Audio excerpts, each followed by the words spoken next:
Welcome to the Market Mystics podcast, where we discuss what's happening in the cryptosphere and trading on Earth as it is in heaven. Buckle up and huddle on while we dive in and get weird. Here are your hosts, Joshua and Kim. Hello, all you beautiful Season 2 listeners. Welcome. Kim, what's going on? What do you have today? I'm excited to be in Season 2. Right? We've talked about so in January, we had this whole episode on anticipation. We felt like something's coming. We don't really know what it is, but we know it's coming. So we're trying to kind of be prepared, which is difficult. Position. Right.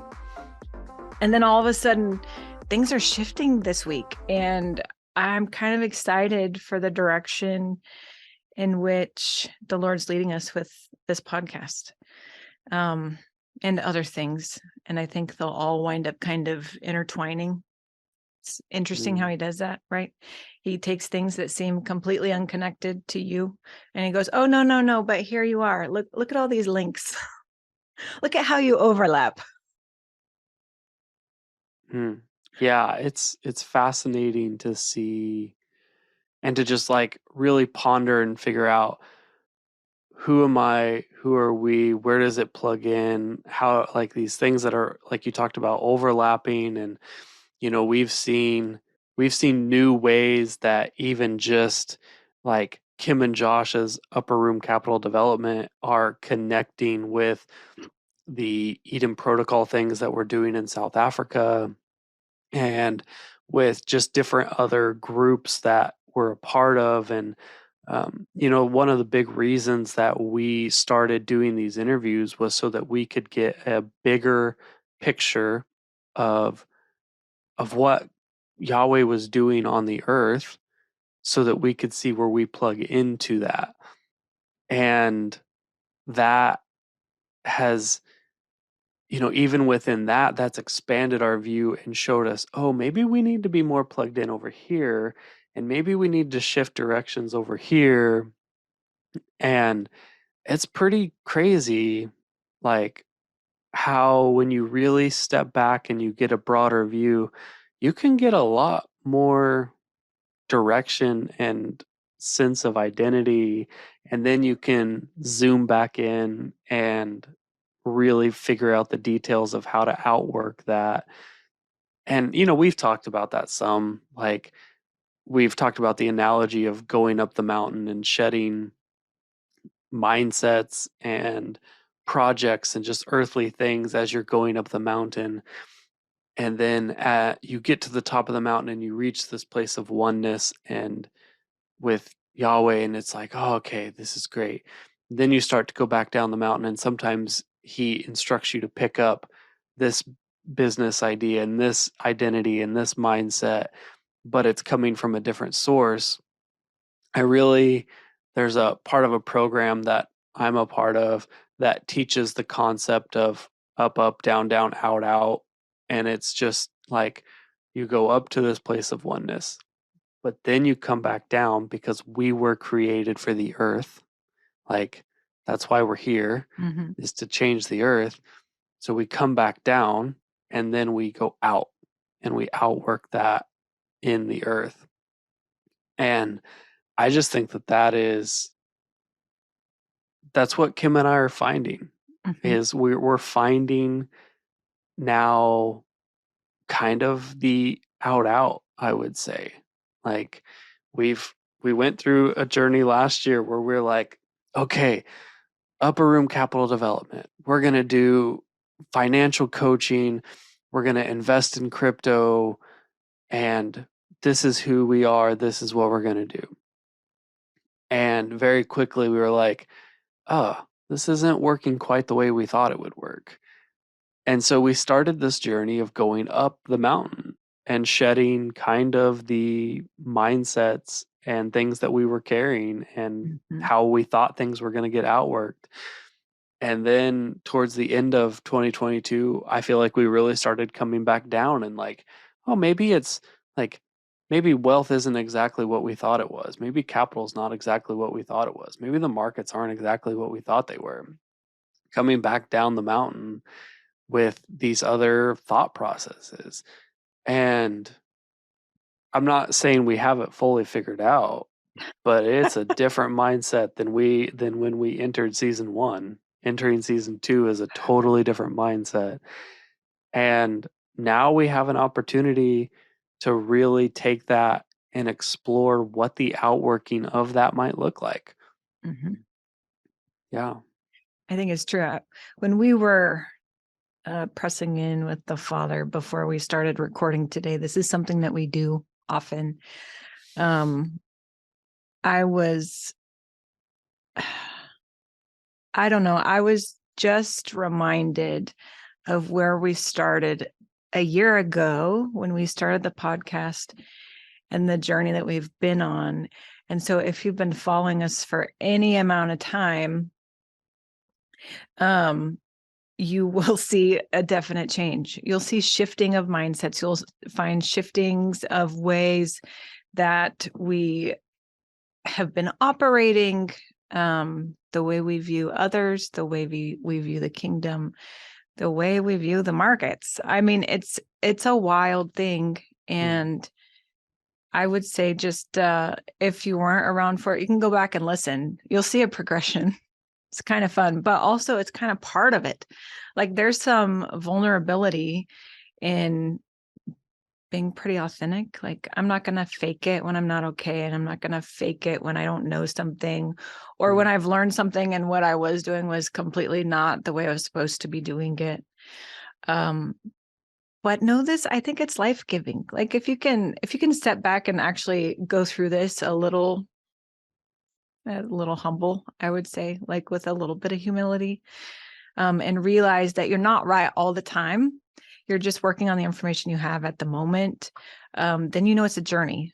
And then, I mean, I think some of the purpose of this podcast is to allow people to see that journey and know that we're all working toward this greater purpose and we're all still receiving new information and figuring things out. But when the shifts come, you either like ride that wave and hold on for dear life, or you watch it go by and go, maybe the next one. Mm-hmm. And I think if anything, we're determined to catch that wave Yeah. and see where it No, I takes us. agree. Yeah, so one of the things, like Kim mentioned these shifts, one of the things that we talked about was the need to redefine who we were and what, like, our name, Upper Room Capital Development. Our podcast is Market Mystics. We talk about wealth all the time, but those are all things we need to redefine because we were so limited in what we thought of them. Um, so I don't know, Kim, do you have any thoughts on like how that has been redefined for us? I have a million thoughts about this. Okay, so first of all, these names that we have, so our business name, Upper Room Capital Development, and the podcast name, Market Mystics, these are things that we prayed about. These are names that we received from the Lord. And when we got it, we're like, oh, perfect. It makes perfect sense. We're being led into crypto trading. Like, this is what we're doing. Okay, we're doing this podcast. Of course, we're going to be the mystics talking about the markets.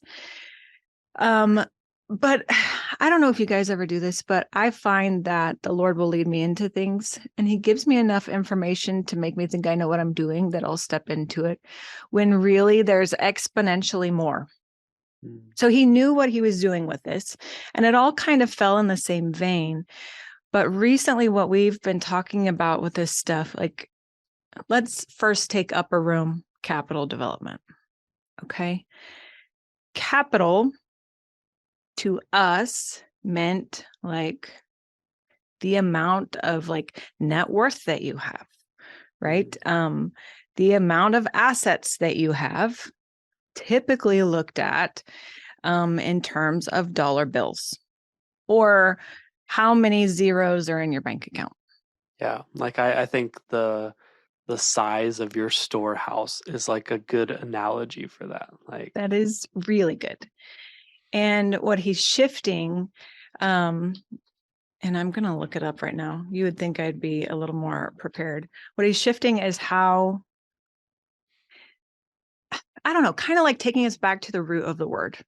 And I'm not going to go into Greek, I'm not going to go into Hebrew, But in the language in which we operate, which tends to be the primary language in which he speaks to me because it's my first language, right? Mm. Or my first natural language. So capital um, is defined as wealth in the form of money or other assets possessed by a person or organization or available or contributed for a particular purpose, such as starting a company or investing. Um, so there's this, and we started looking at this kind of in the way that it was defined, and yeah, it looks like wealth. But if we take a broader look and we look kingdom into this, Mm. capital really speaks into the parts of the kingdom, the parts of the body, what they were intended for, and their innate value. And that innate value being plugged into the places they're supposed to be and developing that net worth so that it enhances the impact of the body in the earth. And so if you see, it's a bit of a shift. It's kind of similar, but it's really just taking this concept and instead of looking only at dollar bills, because money, we've defined money before, right? Money can be a number of different things. But we're looking at capital itself, something that is holding value and is considered an asset, and shows some worth, right? Mm. So we're just broadening.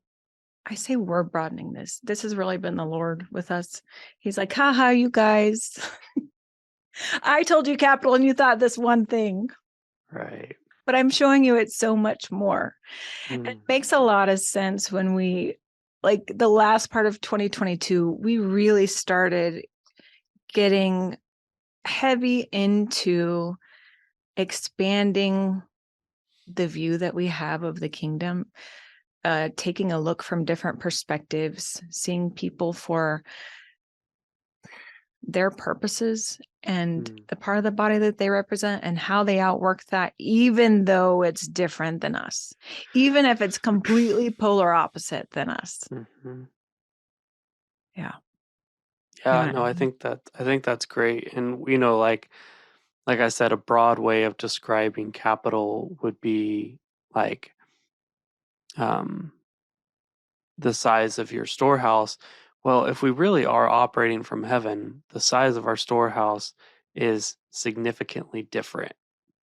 And we really have to, if that's how we claim we're operating as mystics, like, you know, we define mystics as someone who believes that they have a personal relationship with God who he shares mysteries with.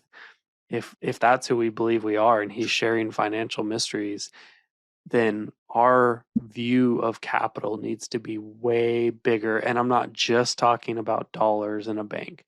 Mm-hmm. Like it needs to be way bigger because we are tapped into unlimited resources in every area of life, but it's an expanding of our capacity to hold that, and it's expanding of our maturity to steward that Mm-hmm. before those things can really land on you. You know, one of the things Kim and I were talking about before this show started was, you know, we've had lots of conversations of what would you do if you won the lottery, Mm-hmm. you know, and what would that look like in your life? What would you do with the money if you suddenly had, I don't know, $100 million or whatever amount the lottery would be? And I told her, I said, I realized the other day that I was still operating with lack mindset because even though I was thinking about doing good things, I was like, oh, I want to give money to this charity and I want to have some land and, you know, have a place to grow crops and do things like that, like be sustainable. And, but it was still so focused on me and what I don't have. Mm. And all of a sudden I realized like, I mean, it was prompted by something I was listening to, but it was like if you really want God to give you millions of dollars or billions of dollars, you need to start figuring out what you would do with it. And Mhm. if you're only self serving with it, it's unlikely, less likely that God is just going to drop that into your lap. And I was really taken aback by that. Like, I realized that all the things I would do were still operating out of my lack.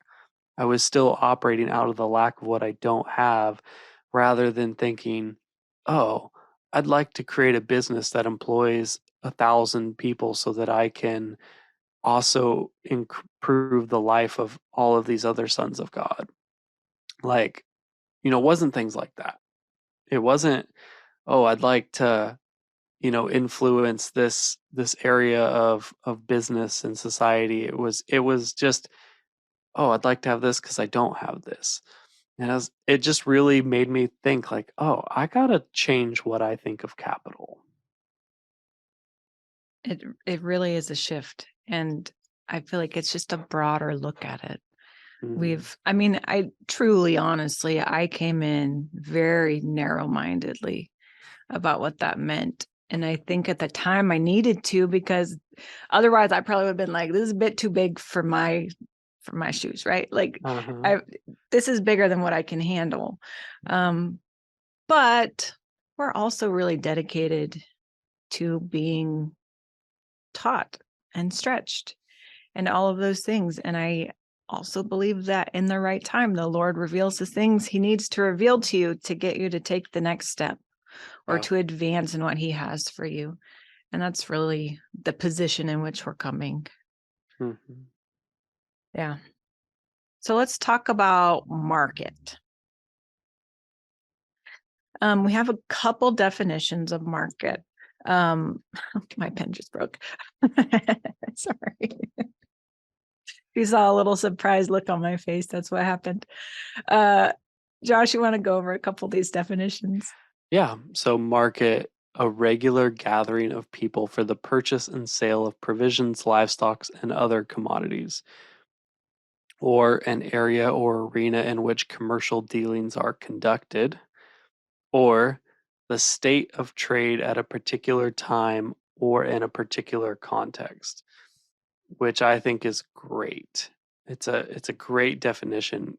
Kim and I, if you've listened to us very long, you've heard us talk about trading and our mindset that everything we do is a trade. Hmm. And we thought that was expanding our view, like, oh, like trading isn't just, oh, I'm buying and selling Bitcoin or Tesla or whatever. Right. Everything I eat, every conversation I have, every place I go, I'm trading something for something else. And I do think that's totally true, but I don't think that that really landed with me in a way that I was really outworking it. And I think this definition, the state of trade at a particular time or in a particular context, that's that gives the definition to the definition Father had given us. Like, everything is a trade, and the markets are just a place of trading, a place of interacting between one human and another human, or whatever it is. It's a market is just a place Hmm. of exchange of value, whether it's chickens for dollars or eggs for thousands of dollars right now. Like, it's not just this, it's everything that is involved in an exchange of value. And so as we were like, man, if we're the market mystics, like, we can't just talk about crypto. We need to You're probably in the next coming months, you'll hear us talk about the normal stock market. You'll hear us talk about crypto. You'll hear us talk about emotional, physical, spiritual health. Um, like, there's so many areas that we are looking at that provide an exchange of value. Hmm. And it's important to understand those markets as well, because we don't want to just be limited in our capacity of it. exactly. And in the context of market mystics, I mean, you know that I don't know, I'd say we're self-proclaimed mystics, but that's kind of the word that fits where we flow. I Mhm. don't know how to say that, right? Um, but when you look at it from a different perspective of market, then we're going to this place of trading and exchanging valuable resources, one of which is knowledge, insight, wisdom, Mhm. into different areas that the kingdom is involved with. Right. So we're going to be looking outside of our own selves and our own relationships with the Lord to other people who have really honed in on their purpose and have really honed in on their trade and what they do and what they offer for the kingdom as a broader perspective of who Yahweh is, how to live um, a more fulfilling life. Yeah, that kind of stuff. So, um, going on, let's look at wealth. I think this one Josh is like the most passionate about. I'm just putting that one out there. I am passionate about wealth because and kind of for the same reason the markets, like God has just totally expanded my view of wealth. And in the near future, it's not scheduled yet, but we have some tentative plans to record with someone who God really downloaded a broad picture of wealth Mm, and showed, like, kind of to some extent how he values wealth, and dollars were part of it. I mean, physical money was part of it, but it wasn't the first one, and it mhm, wasn't the second one, and it wasn't the third one. And, one of the things you may have heard us talk about this, but, the program we're involved with in South Africa, Eden Protocol, one of the core principles of that program is storytelling, is telling the stories of the mhm, community and the people we're involved with there, because that is their wealth. That is wealth. Storytelling is wealth. Who you are as a person, your story shared with us is wealth. And that's part of the reason that we started doing these other interviews, was we wanted the wealth of these people to be shared with us, to be shared with the listeners, and to expand our mindset. So some of the definitions of wealth are an abundance of valuable possessions or money, mm, plentiful supplies of a particular resource or desirable thing. And I like the plentiful supplies of a particular resource or desirable thing, because that's amazing when you start thinking about, like, Pokemon cards or NFTs or these things that, you know, kind of are popular right now mhm, in some circles. Like, we would 10 years ago would have never been considered wealth. But now there's kids who have thousands of dollars in Pokemon cards that they could go exchange for a fiat cash right now. There's mm, NFTs that have sold for millions of dollars. And because that particular definition of desirable thing, that's fluid.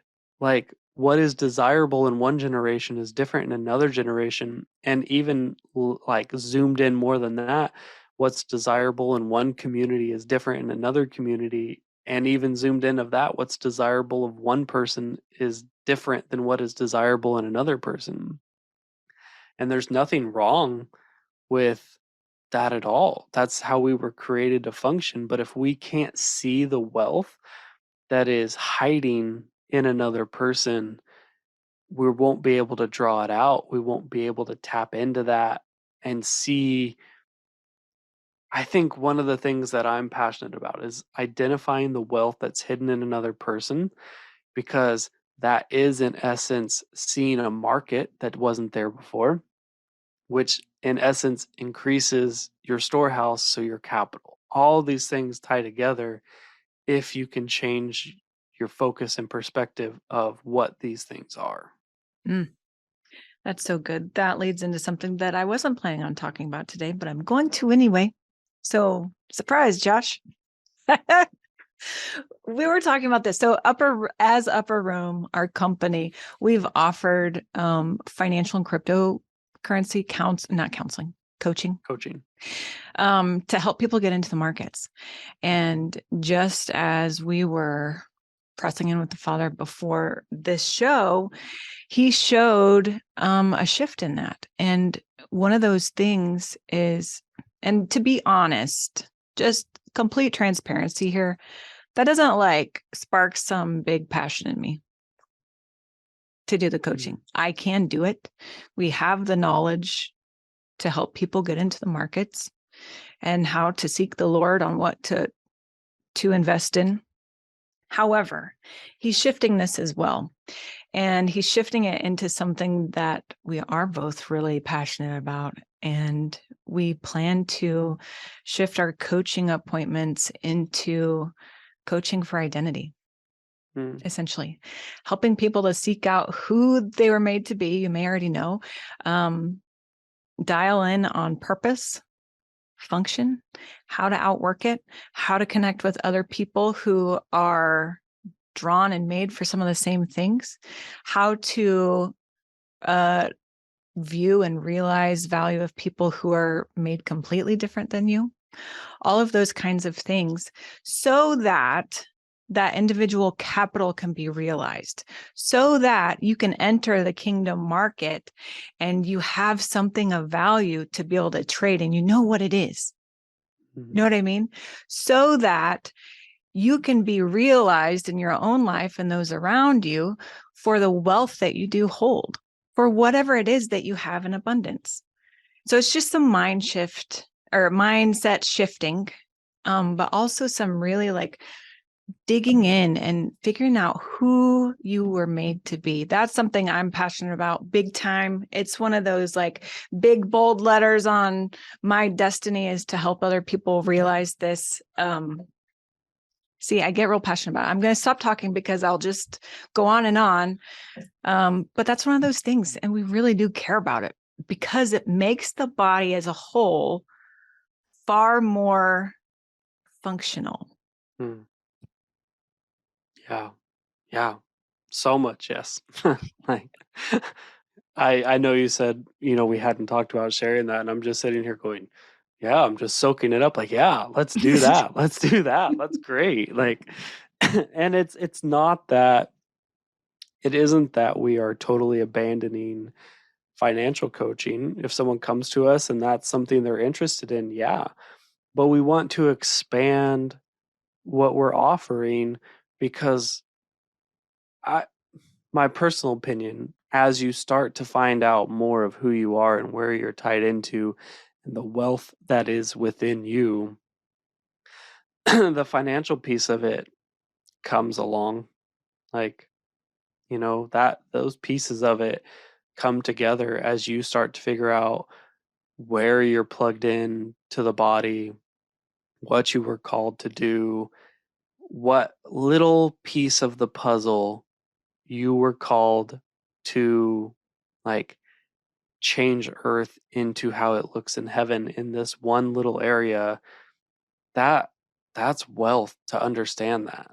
And as you start to outwork that, I feel pretty confident to say that finances will come in line with that.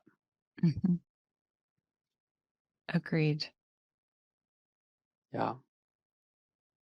All right. Well, do you have anything else you want to add before we wrap today up? The first episode of season 2.